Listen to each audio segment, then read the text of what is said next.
All right, so I concluded that the second one got cut off there at the end there with Antietam. As I was saying, Lincoln's goal was to preserve the Union, but of course he does make that Emancipation Proclamation after the so-called victory at Antietam, where we did see the Confederates break with their defensive strategy and attack northward. All right, now speaking of other foreign affairs, cotton diplomacy, of course, was the hope by the Confederacy that cotton is king. You dare not make war on cotton, as Senator Hammond would say.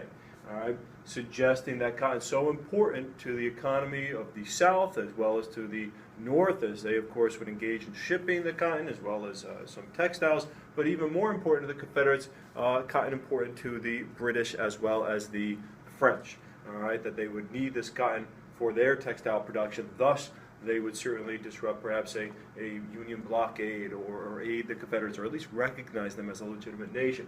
But of course, we'll see this failure of cotton diplomacy. King cotton was important. We'll see king corn also be important. The grain and foodstuffs produced in the North will become critical to the British, as well as the fact that the British did have a surplus of cotton that they could utilize. Supply and demand also over time.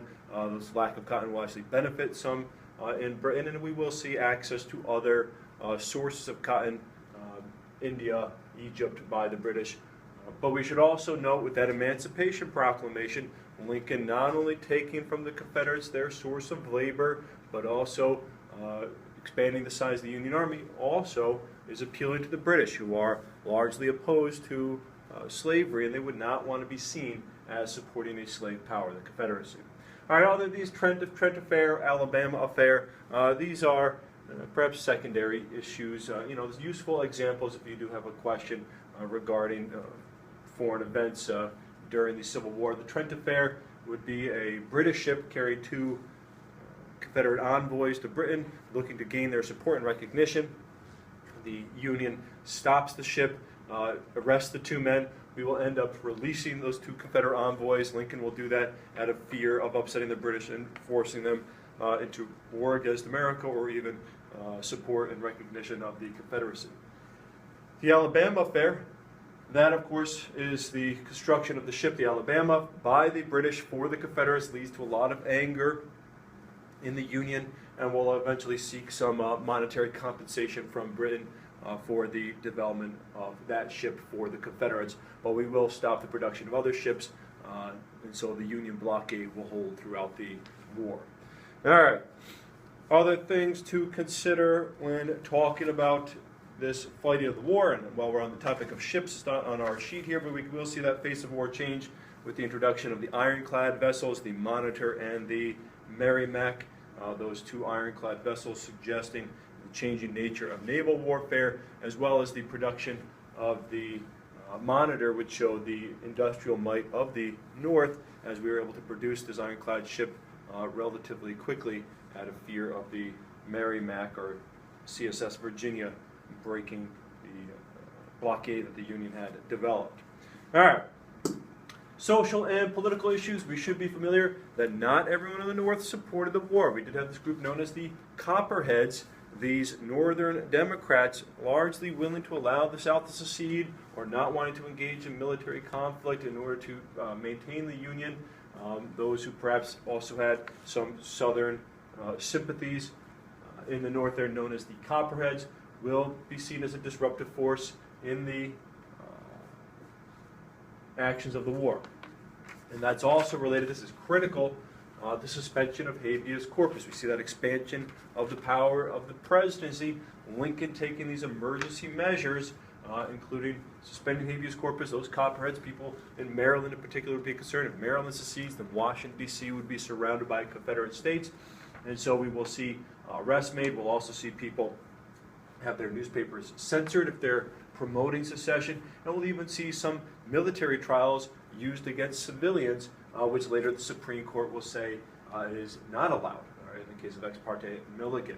All right, so we do see those divides even in the North. In the South, you had scalawags, who would be those who would not want to secede, and we'll see that term also used during Reconstruction for those Southerners who are cooperating with the Republicans. All right. Another good example, you should be familiar with this, some of the divides in the North, those draft rights. We see that Conscription Act starts drafting soldiers in the North. especially after the Emancipation Proclamation. New York City already not too pleased with the war and a loss of economic benefit from trade and the transportation of cotton overseas in the New York harbor. Now, of course, after the Emancipation Proclamation, there's fear that these white workers will face competition from African American workers, and that will lead to these draft riots, not to mention, of course, the fact that you could buy a substitute. There was a sense that the fight was a rich man's war, yet a poor man's fight. And so all those frustrations, the ability to purchase a substitute, this fear of competition with African Americans for jobs, and of course the fear of losing your life for perhaps something that you do not particularly care about, leads to those draft riots in New York City, having terrible violence, including the burning of a black orphanage. All right. Now, economically, we'll see some changes as well. We'll see the first fiat currency issued by the American government. That will play a role later on, something we'll talk about in future time periods, debates over monetary policy and how best to do that, but we'll start to see the use of greenbacks there, but we will talk more about the importance of that later on. We'll see a new banking system. Federal power will be shown. Again, we said that suspension of habeas corpus, the actions necessary in order to conduct a war leads to that expanding federal power. These are also quite important. All right, the Homestead Act of 1862 provides 160 acres of land to the head of a family for free if he'll farm for 5 years. This is promoting westward expansion. We'll talk more about this in our next period, but it's included in this period as well, seen as a kind of release valve, if you will, for America's growing cities. The Morrill Land Grant Act, again, the federal government expanding its role. Never before they've been involved in higher education, but here we see land and monies going to agricultural and technological colleges so that they can be produced. Very important for starting many schools in the Midwest. Even Cornell in New York would be part of this Morrill Land Grant Act. Also critical, the Pacific Railway Act. Before the Civil War, the federal government largely leaving infrastructure to states, local governments, and private investors. But now we see this major endeavor to construct the Transcontinental Railroad with the Pacific Railway Act. The federal government giving away huge swaths of land, as well as subsidizing the production of the railroad with money. That also is quite critical. So certainly pay attention to those three. And I feel like we mentioned this before. Advantages, disadvantages. Easy thing to remember. Big advantage of the South, better military leaders. Robert E. Lee, Stonewall Jackson. All right. But just about everything else, the North has the advantage. More men, more money, more supplies, more railroads. All right. All of these things will be critical, especially the men as Grant develops his grinding strategy against the South towards the end. Sherman's march to the sea. Again, as our armies do reach a point where we outnumber and can outmaneuver the Confederates, we'll see Sherman take down Atlanta, an important rail hub in the South, as their railroads were somewhat limited. And then march to the sea, just creating this swath of destruction. War is hell. All right. He is going to certainly attempt to break the Southern morale as a Union army just marches through Georgia and then up to the Carolinas, just destroying everything in their path. All right. And that's going to take away some of the supplies available to the South, as well as perhaps break some of the Southern spirit. Appomattox Courthouse, of course, this is where Lee will surrender to Grant. We know that Grant will give this generous peace.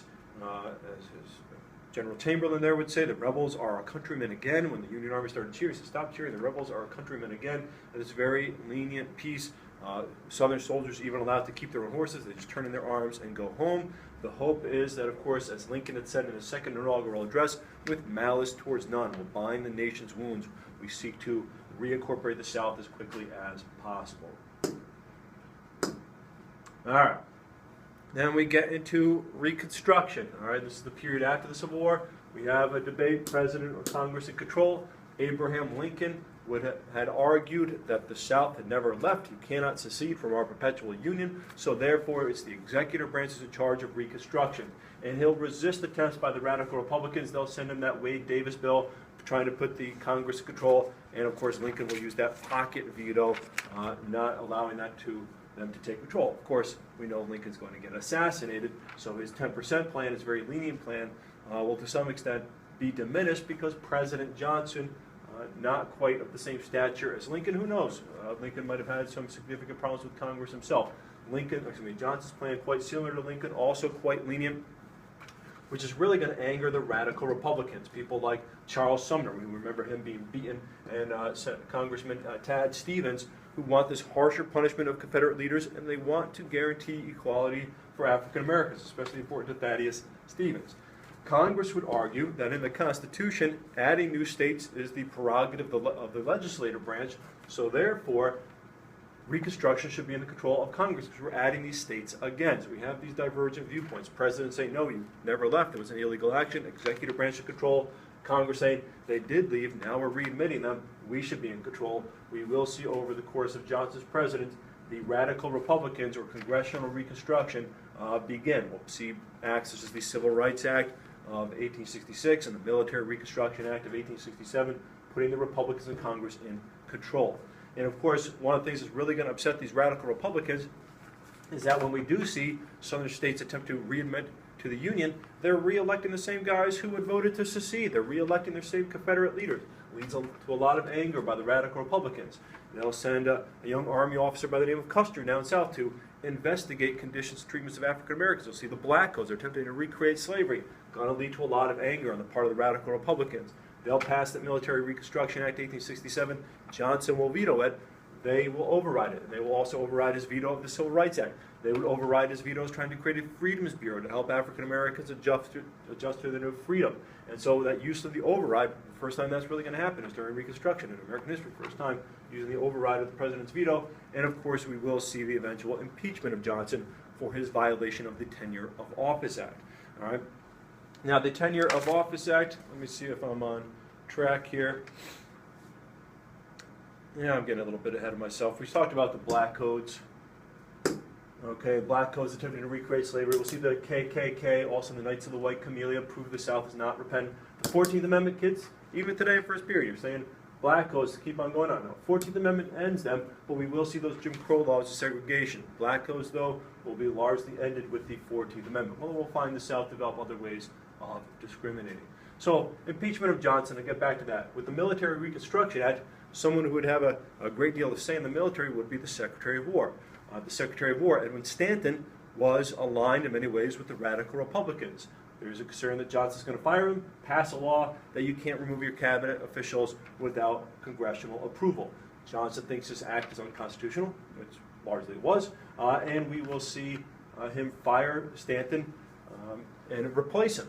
And Johnson will be impeached for that. Not only that, but also for some of the speeches he gave against Congress. He'll go on his famous Swing Around the Circle tour, campaigning against Republicans in Congress in the 1860s. He'll blame Republicans in Congress for the horrible race riots in New Orleans. And he'll also, in Article 10 of his impeachment, be suggested that he behaved inappropriately as president. But this was seen as political in nature, and of course, as we know, he will avoid conviction by a single vote. But we really see radical Reconstruction or congressional Reconstruction take hold during the presidency of Johnson. His power diminished, and we will also see congressional control of Reconstruction during the Grant presidency as well. All right. Now, of course, during the Grant presidency, we will continue to see a number of problems. We'll see problems in the economy. We'll see a general lack of concern for African Americans in the South, helping to end Reconstruction. All right. Freedoms Bureau, again, attempting to help African Americans adjust to their new freedom. Now, it's not on our board here, but it is on your sheet, sharecropping. All right, this is part of the attempt to replace the labor system. Now, sharecropping slaves would have more control of their day-to-day life, more control of their marriage, more control of their families, but they're still very much attached to the system of debt to land with their sharecropping system, because oftentimes it's very difficult to pay off your debts that you had accrued, and again, with oftentimes being illiterate, easily cheated, this is going to be quite problematic for many African Americans and poor whites as well as time goes on. We'll see the sharecropping system really take hold in the South until the 1930s. But again, you could argue that even in the system of sharecropping, you did have some control over your day-to-day life that you would not have. So you can see 13th Amendment, end of slavery, as a positive change. I'm just giving you some hints here. Evaluating Reconstruction certainly would be a fun, short answer question, all right, something to think about. And the 15th Amendment, providing that right to vote, but we'll see that limited with, of course, literacy tests and poll taxes, keeping African Americans from voting. We're about to hit the 15-minute mark. I'm going to stop here. I'll start in a moment.